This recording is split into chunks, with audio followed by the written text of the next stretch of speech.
Right now, according to the CDC, about 1 in 2 people living with hepatitis B have absolutely no idea they're infected. Yeah, it's half of them. Half of them, which is wild, because if you're listening to this, you probably think of illness as this visible chain of events, like a flashing red light on a dashboard, right? Right, exactly. You get sick, you feel terrible, you go to the doctor, you get an answer. Exactly. But virology can be terrifyingly stealthy. Millions of people are walking around with this microscopic threat, quietly rewriting their cellular machinery, and that dashboard warning light is just completely disconnected. It really is the ultimate invisible epidemic. I mean, we're so wired to look for a clear cause and an immediate effect. So when a disease operates in the dark like this, it completely bypasses our natural alarm systems. And that silent nature is really the foundation of our mission today. We're taking a deep dive into the source material, specifically the latest clinical data from the CDC and this massive, really comprehensive medical review from the World Journal of Hepatology. It's a fantastic review. It really is. We're going to explore the invisible mechanics of the hepatitis B virus, or HBV. We want to unpack why, decades after its discovery, this virus remains so incredibly difficult to cure. And then we're going to look at the cutting-edge medical science racing toward what researchers call a functional cure. Yeah, and we really need to anchor this in the sheer scale of the global problem first, because the numbers in that World Journal of Hepatology review are, well, they're sobering. As of 2022, there were roughly 254 million people worldwide living with chronic hepatitis B. 254 million. Yeah. That is just a staggering portion of the human population carrying a chronic viral infection. And it's not just a benign passenger in the body, In that same year, it led to an estimated 1.1 million deaths. Wow. And the primary driver of that mortality isn't the initial infection, it's the long-term invisible damage. Hepatitis B is a primary driver of hepatocellular carcinoma. Which is liver cancer. Exactly. Liver cancer, which currently stands as the second deadliest cancer globally. Okay, wait. So you're telling me it causes the second deadliest cancer in the world, it kills over 1 million people a year, but half the people who have it don't even know it. That's the reality, yeah. How is this operating so far under the radar? I mean, we have to look at the clinical basics of how this actually plays out in a human being. Right. So the CDC breaks the infection down into two distinct phases. You have acute and chronic. The acute phase is the initial short-term illness that happens within the first 6 months after someone is exposed to the virus. And the demographic data on those acute cases here in the U.S. is genuinely surprising. When you look at newly acquired infections, they are heavily concentrated, about 48% of them, actually in the 40 to 59 age bracket. Which isn't what most people expect. No, not at all. And geographically, the highest rates are clustered in states in or near the Appalachian region. Right. And that paints a very specific picture of where new short-term transmissions are occurring right now. It's largely tied to specific local risk factors and vulnerabilities, including the ongoing opioid crisis and shared needle usage. Right. Okay. But the chronic phase is where the story shifts completely. Because acute hepatitis B can, and often does, lead to a lifelong chronic infection. And this is where we see a massive, frankly alarming disparity in the data. Yeah, the numbers are stark. The CDC reports that the rate of newly reported chronic hepatitis B cases among non-Hispanic, Asian, and Pacific Islander people is 9.9 times higher than the rate among non-Hispanic white people. Almost 10 times higher. I mean, it really highlights how the burden of this chronic disease is profoundly unequal. Why is that? Well, a lot of this ties back to generational transmission. In highly endemic areas across the globe, the virus is frequently passed from mother to child during childbirth. Oh, I see. Vertical transmission. Exactly. That vertical transmission often results in a chronic infection that lasts a lifetime. And that historical global burden is just reflected in diverse populations today. Okay, let's unpack this transmission part a bit more, because I have to admit, reading the CDC guidelines on how this spreads gave me a moment of genuine panic. Oh, really? Yes. The CDC says it spreads through, quote, microscopic amounts of fluids, which sounds like something out of a horror movie. Does that mean sharing a coffee cup or sitting next to someone who sneezes on a train puts you at risk? No. And the CDC actually has an entire section dedicated to myths and misconceptions for that exact reason. Thank goodness. Yeah, HBV is highly contagious, significantly more infectious than HIV, for instance, but it requires specific direct pathways. It's transmitted when blood, semen, or certain other body fluids from an infected person physically enter the body of someone who is not infected. Okay, so it has to be a direct fluid-to-blood stream or mucous membrane route. Yes. What it is not spread through is casual contact. You cannot get it from saliva. Kissing or sharing utensils is not a documented risk. Right. It's not spread through sneezing, coughing, hugging, or sharing food or water. Okay, that definitely lowers my blood pressure a bit. But the CDC points out an even more dangerous misconception, which brings us back to that terrifying 1 in 2 statistic.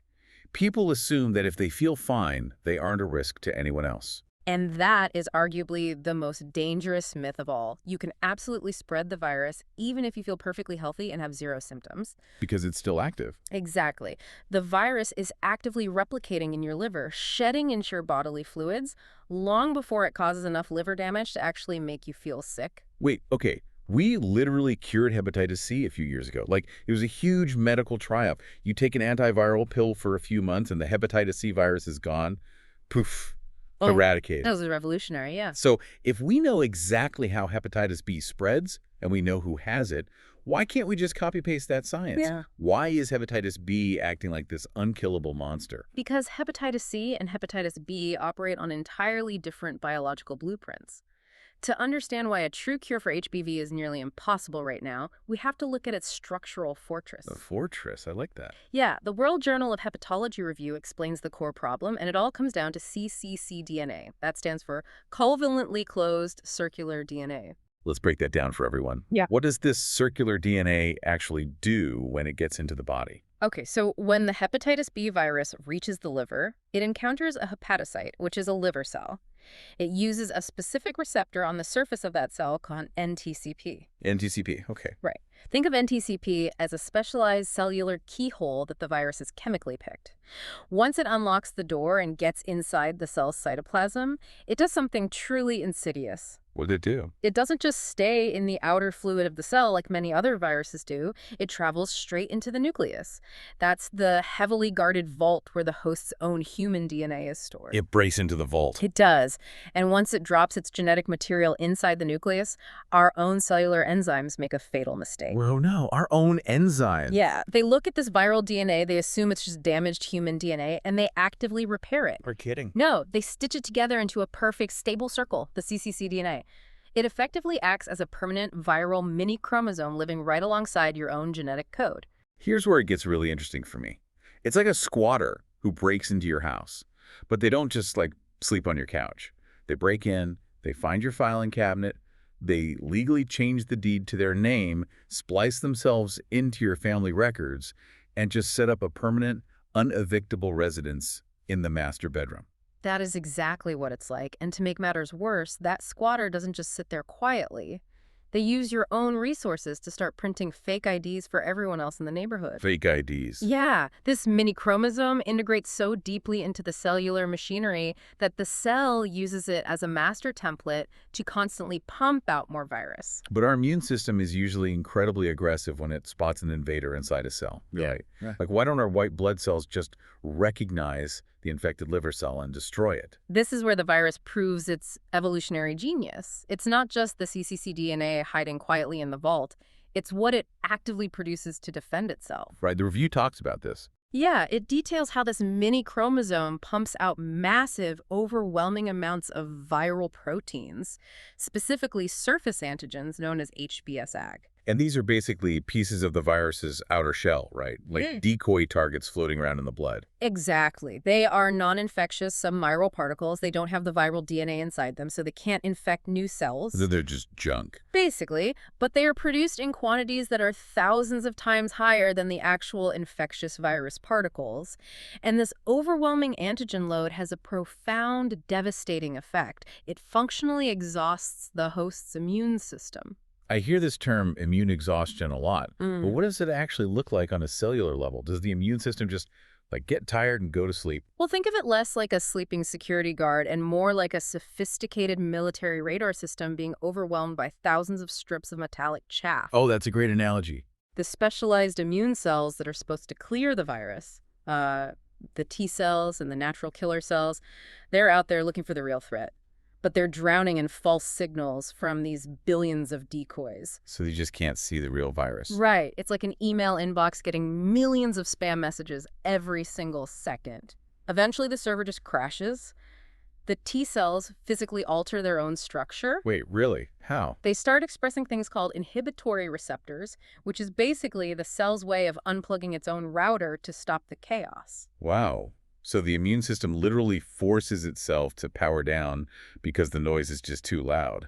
Yes, it creates a self-perpetuating loop of what we call immune tolerance. The virus produces endless decoys, the immune system unplugs itself to survive the noise, which then gives the virus free rein to produce even more decoys. So we have a virus locked inside a chromosomal vault, and an immune system that is essentially put in earplugs and turned around. Pretty much. So what are doctors actually doing about this right now?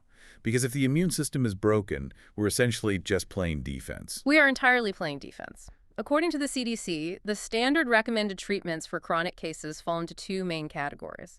You have nucleoside analogs, which we just call NAs, and pegylated interferon, or PEG-IFN. Okay, let's look at NAs first, because Right. these are the daily oral pills, right?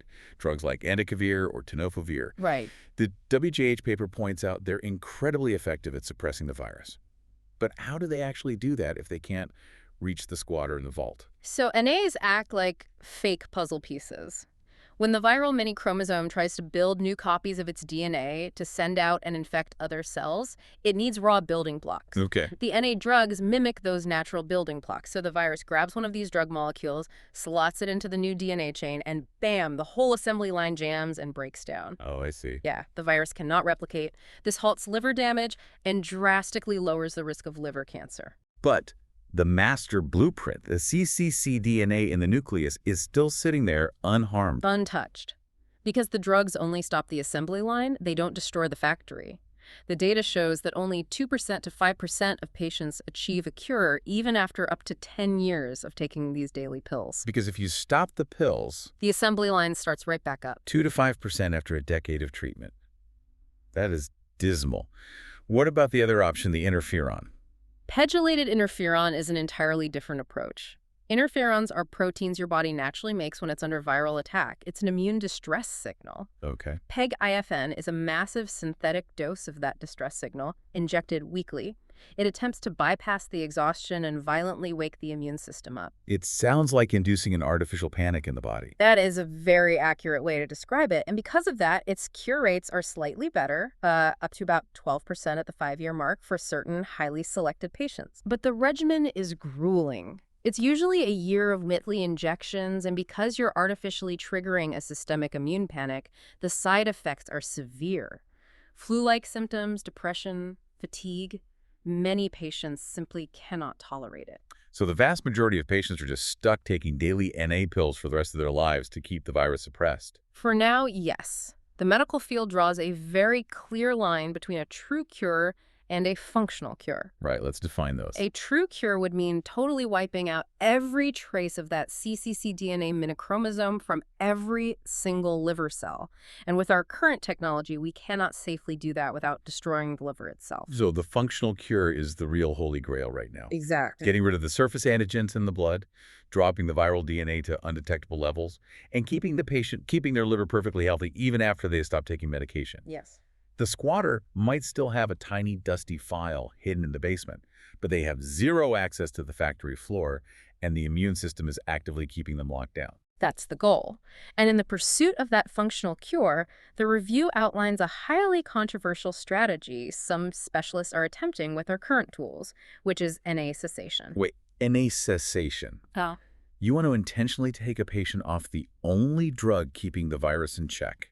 I know. That sounds like medical malpractice. It sounds totally counterintuitive, and it is only done under intense medical supervision in very specifically selected patients who do not have cirrhosis. Okay, so what's the logic there? The logic is based on shocking the system.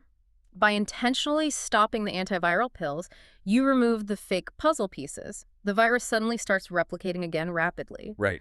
This massive viral rebound sometimes acts as a loud enough alarm to punch through the immune exhaustion. It triggers what's called a hepatic flare. Like splashing a bucket of ice water on a radar operator who fell asleep at the console. A violent awakening, yeah. In some cases, the awakened immune system attacks the infected cells so aggressively that it clears the surface antigens, destroys the decoys, and achieves that functional cure. But a flare is dangerous. The immune system might attack the liver tissue too fiercely, causing severe, irreversible liver damage. It requires constant blood work and monitoring. Man, relying on a risky, intentional flare-up just proves how desperate the medical community is for better options. If the current arsenal is this limited, what is the actual path forward? Well, the scientific community is abandoning the idea of a single magic pill. We're entering an era of multi-pronged attacks. Researchers are developing entirely new classes of weapons to target every single stage of the virus's life cycle simultaneously. Yeah, the next-gen pipeline in the WJH review reads like science fiction. The first approach is going straight for the fortress, silencing the cccDNA itself. This relies on genome editing tools, specifically CRISPR-Cas9. In laboratory settings, scientists use CRISPR as programmable molecular scissors. Which is amazing tech. It is. They can send it into the nucleus to seek out the specific sequence of the viral cccDNA and chop up to 90% of it, physically destroying the squatter's deed. But playing with molecular scissors inside the human nucleus carries a massive risk, doesn't it? Absolutely. The human genome is a library of billions of letters. If those scissors slip, which is what we call off-target mutations, you risk cutting the patient's own human DNA. Oh, wow. Yeah, if you accidentally splice a tumor suppressor gene, you could inadvertently cause cancer while trying to cure a virus. The precision delivery mechanisms are the biggest hurdle holding this back from widespread human trials right now. Okay, so if we can't safely shred the master blueprint in the vault just yet, what about targeting the factory floor? This brings up a mechanism that is genuinely fascinating to me. RNA interference or RNAi? RNAi is brilliant. It targets the messenger RNA. So the cccDNA in the nucleus is the master blueprint, but it doesn't build the decoys itself. Right. It sends photocopies of the instructions, the messenger RNA, out into the cell's cytoplasm to the protein factories. RNAi drugs are designed to hunt down those specific viral photocopies and degrade them before the protein is ever built. It's like intercepting the squatter's mail. You realize you can't kick them out of the master bedroom, so you just shred every outgoing letter they send to the factory, so they can't order the materials to build their radar-jamming chaff. That's exactly it. And clinical trials show that RNAi drugs can drastically, profoundly reduce the amount of surface antigens circulating in the blood. But there's a catch. The problem is durability. Once the patient stops taking the RNAi drug, the antigens slowly creep back up. Because the immune system is still too exhausted to take advantage of the quiet. Like, the radar is clear, but the operator is still unplugged. Exactly. Which is why researchers are combining RNAi with other structural attacks, like nucleic acid polymers or NAPs. Blocking the exits. Right. NAPs work by targeting the release valve of the liver cell. Even if the virus manages to build those decoy subviral particles, NAPs trap them inside the cell. Oh, that's clear. They stop the liver cell from secreting them into the bloodstream. So the suppressive blanket over the immune system is lifted because the blood is suddenly clear of antigens. The review also mentions capsid inhibitors, which feels like an attack on the virus's armor. Yeah, to infect a new cell, the viral DNA has to be packaged inside a protective protein shell called a capsid.